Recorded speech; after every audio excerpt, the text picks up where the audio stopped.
अस्सलामुअलैकुम नाजरीन। तो गाल टेस्ट के पहले रोज का खेल इख्तिताम पर श्रीलंका ने 6 विकेटों के नुकसान पर 242 रन बना लिए। तफसीलात के मुताबिक गाल टेस्ट के पहला रोज बारिश से मुतासर रहा। श्रीलंका ने खेल के इख्तिताम पर 6 विकेटों के नुकसान पर 242 रन बना लिए।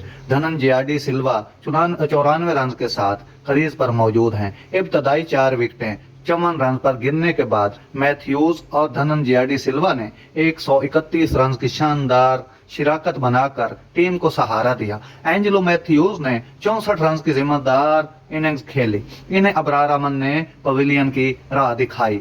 ओपनर मदहोश का 4 रन बनाकर शाहीन अफरीदी का निशाना बने। याद रहे ये शाहीन अफरीदी का 100वां विकेट था।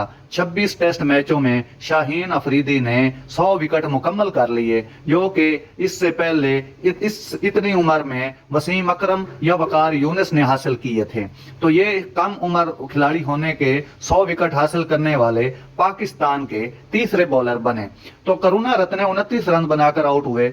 कौशल मेंडिस 12 रन बनाकर चलते बने। दिनेश चंदीमल को 1 रन पर नसीम शाह ने आउट किया। सुधीरा को 36 रन पर आगा सलमान ने आउट किया। पाकिस्तान की जानिब से शाहीन शाह अफरीदी ने 3 खिलाड़ियों को पवेलियन की राह दिखाई और अपनी 100 टेस्ट विकेटें भी मुकम्मल की। नसीम शाह, अबरार अहमद और आगा सलमान एक एक विकेट हासिल कर सके। नाज़रीन, ये थी आज की ताज़ा खबर। हमारी खबर अगर अच्छी लगी हो तो हमारे चैनल को सब्सक्राइब करें, लाइक और शेयर भी किया करें। तो शुक्रिया, बहुत शुक्रिया।